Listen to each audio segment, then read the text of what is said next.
الحمد للہ وحدہ والصلاة والسلام علی من لا نبی بعدہ اعوذ باللہ من الشیطان الرجیم بسم اللہ الرحمن الرحیم وَإِذْ يَمْكُرُ بِكَ الَّذِينَ كَفَرُوا لِيُثْبِتُوكَ وَيَقْتُلُوكَ وَيُخْرِجُوكَ وَيَمْكُرُونَ وَيَمْكُرُ اللَّهُ وَاللَّهُ خَيْرُ الْمَاكِرِينَ صدق اللہ مولانا العظیم وقال علیہ الصلاۃ والسلام انما الاعمال بالنیات وانما لامرئ ما نوى فمن كانت هجرته الى الله ورسوله فهجرته الى الله ورسوله ومن كانت هجرته الى دنيا يصيبها او امرأة يتزوجها فهجرته الى ما هاجر اليه۔ معزز اور مکرم سامعین، پیارے دینی بھائی اور بزرگوں، ہم نے جو آیت کریمہ تلاوت کی اس کا تعلق ہجرت رسول سے ہے۔ اللہ تعالیٰ نے اس آیت میں اشارہ فرمایا، کفار قریش جب مشورہ کر رہے تھے کس بارے میں؟ فرمایا وَإِذْ يَمْكُرُ بِكَ الَّذِينَ كَفَرُوا، تدبیر کر رہے تھے، چال کھیل رہے تھے کہ آپ کو قید میں ڈال دیں، لِيُثْبِتُوكَ أَوْ يَقْتُلُوكَ، یا آپ کو قتل کر دیں، أَوْ يُخْرِجُوكَ، یا آپ کو شہر بدر کر دیں، شہر سے نکال دیں۔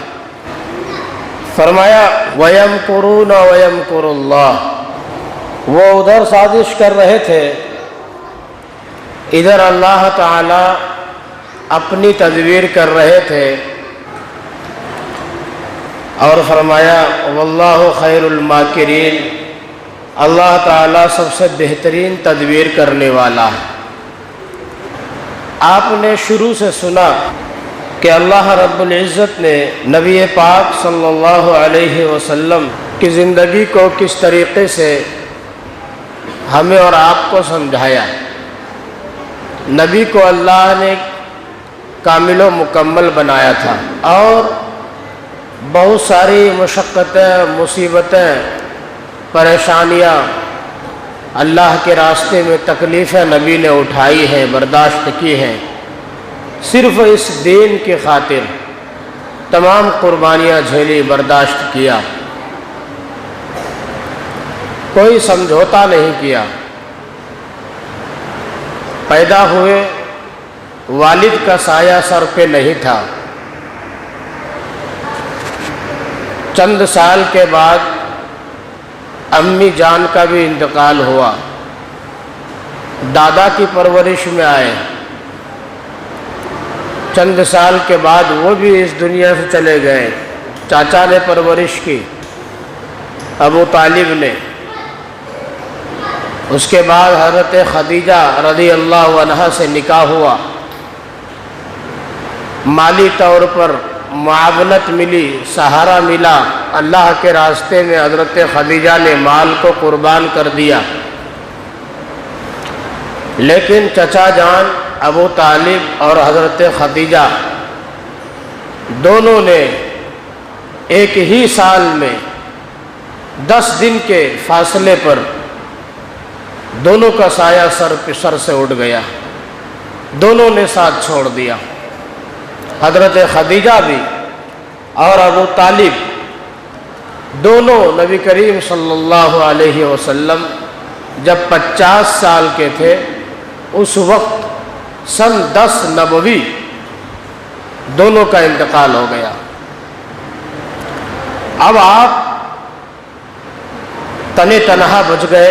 جب ابو طالب نے کہا تھا کہ یہ لوگ کیا چاہتے ہیں اور تم کیا چاہتے ہو، ہمارے نبی نے کہا تھا کہ میں ایک اللہ کی دعوت دیتا ہوں اور اس میں سمجھوتا نہیں کر سکتا، یہ بتوں کی پوجا، اسی طرح عرب میں جو غلط رسومات ہیں، میں ان تمام چیزوں کو ختم کرنا چاہتا ہوں، اور اسی لیے عرب کے سردار میرے پیچھے پڑے ہوئے ہیں۔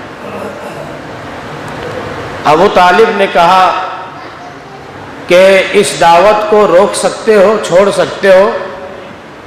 اگر چھوڑ سکتے ہو، کچھ سمجھوتا ہو سکتا ہے تو کر لو۔ ہمارے نبی نے جواب دیا تھا، چچا جان ایک ہاتھ میں چاند اور ایک ہاتھ میں سورج رکھ دیا جائے اور یہ کہا جائے کہ سمجھوتا کر لو تو میں اس کے لیے تیار نہیں ہو سکتا ہوں۔ پوری دنیا مخالف ہو جائے لیکن میں اس بات سے سمجھوتا نہیں کر سکتا ہوں، اس لیے کہ مجھے اسی دعوت کے لیے بھیجا گیا،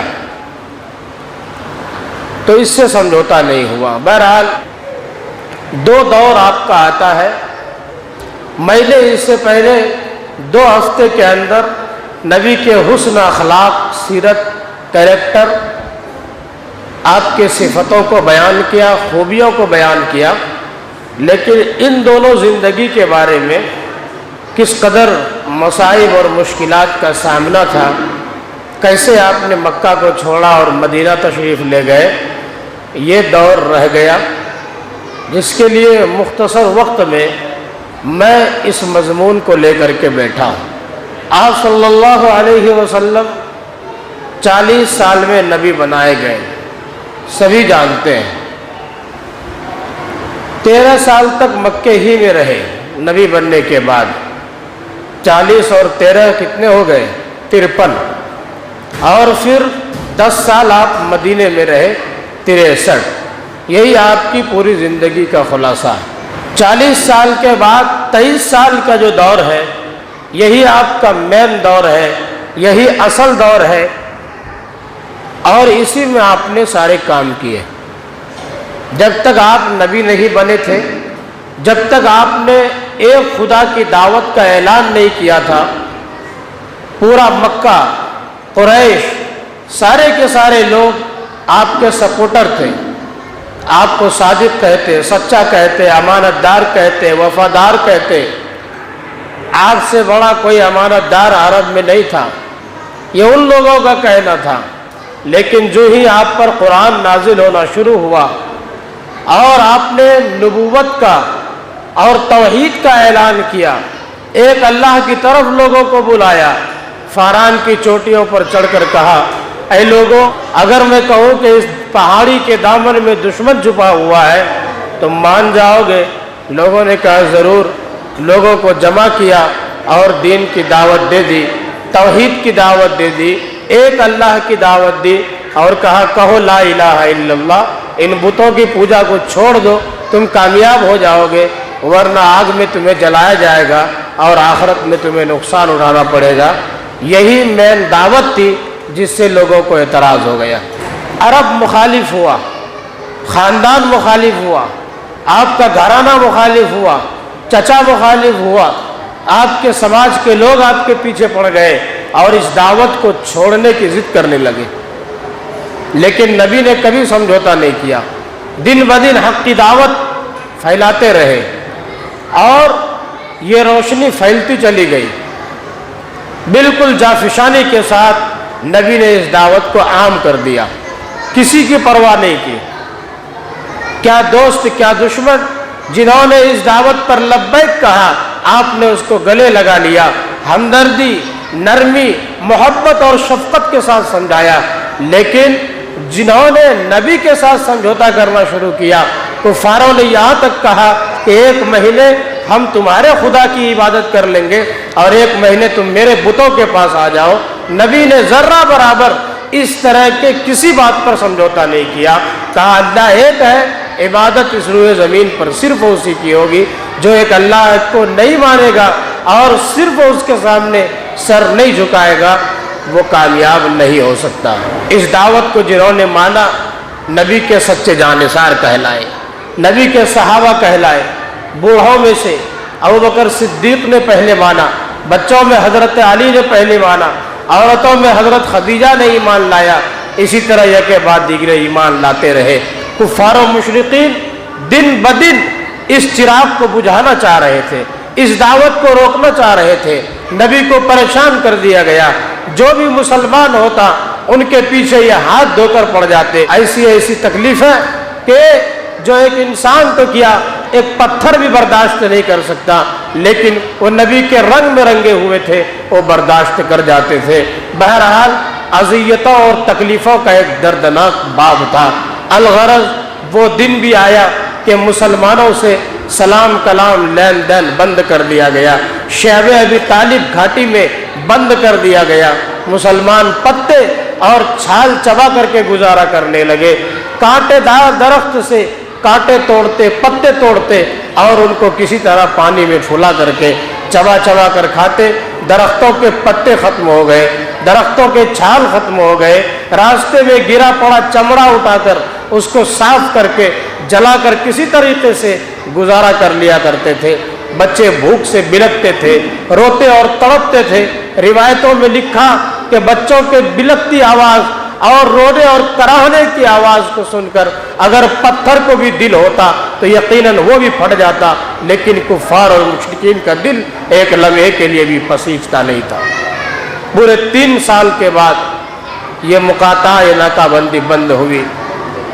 اسلام کا سورج دھیرے دھیرے بڑھ رہا تھا، کفار و مشرکین روز بروز مٹانے کی کوشش کر رہے تھے۔ 5ویں سال کے اندر اللہ نے اجازت دی اور ہجرت کا حکم دے دیا۔ نبی نے کہا کہ تم لوگ ہجرت کر سکتے ہو۔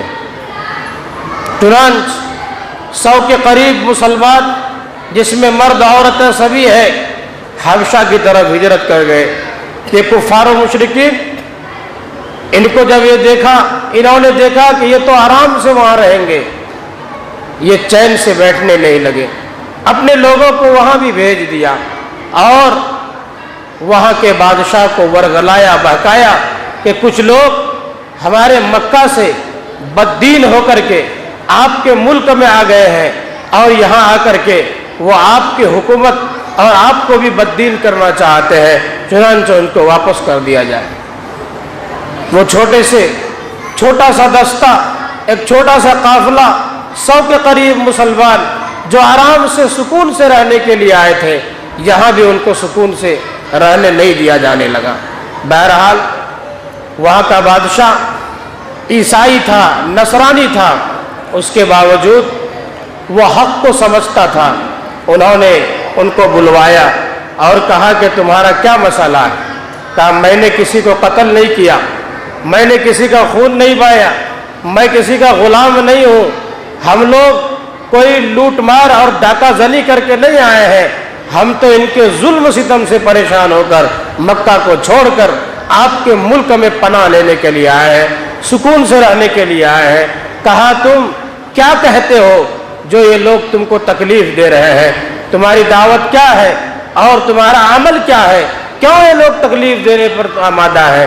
کہا میری دعوت یہ ہے کہ ہمارے درمیان ایک نبی آئے ہیں، ہم اس سے پہلے جانور تھے، جانوروں کی طرح زندگی گزارتے تھے، ہمیں کھانے پینے کا طریقہ معلوم نہیں تھا، پیشاب پڑھانے کا طریقہ معلوم نہیں تھا، سونے بیٹھنے کا طریقہ معلوم نہیں تھا، ہم درندے سے بھی بدتر ہو چکے تھے، ہمارے اندر انسانیت نام کی کوئی چیز نہیں تھی، گالی گلوچ اور شراب اور زناکاری اور بے حیائی کی تمام حدیں ہم پار کر چکے تھے۔ ایک اللہ کو چھوڑ کر در در کی چوکھٹ پر جا کر کے ماتھا ٹیکتے تھے۔ ہمارے درمیان نبی آئے، انہوں نے ہمیں سمجھایا کہ اللہ صرف ایک ہے، اسی کے سامنے سجدہ کرو، اس کے علاوہ کہیں مت جھکو۔ انسانیت کی تعلیم دی، ہم سب کو انسان بنایا۔ نبی نے کھانے پینے سے لے کر، لیٹرین باتھ روم سے لے کر، سونے بیٹھنے سے لے کر تمام چیزوں کا طریقہ سکھلایا اور نبی نے ہمیں انسان بنایا، انسانیت کی تعلیم دی، بے حیائیوں کو ختم کیا، برائیوں کو مٹایا، ہمیں انسان بنایا، آپس میں بھائی بھائی بنایا، ہمیں نماز کا حکم دیا، زکوٰۃ کی تعلیم دی اور دیگر اسلام کی جتنی تعلیمات تھی تمام کے تمام ان کے سامنے کھول کر بیان کر دیا۔ اس بادشاہ پر ایک رعب طاری ہو گیا، اس بادشاہ کو اندر سے حق سمجھ میں آ گیا اور کہا کہ یہ بہت اچھی تعلیمات، یہ غلط نہیں ہو سکتے اور اس کی تاکید کرنے والا بھی غلط نہیں ہو سکتا۔ چنانچہ وہاں بھی ان کی تدبیریں فیل ہو گئی۔ الغرض لیکن یہ کفار و مشرکین چین سے نہیں بیٹھے، سازشیں کرتے رہے، مسلمانوں کو کیسے مٹا دیا جائے، اسلام کے سورج کو بجھا دیا جائے، اسلام کے چراغ کو بجھا دیا جائے، اس کو ختم کر دیا جائے۔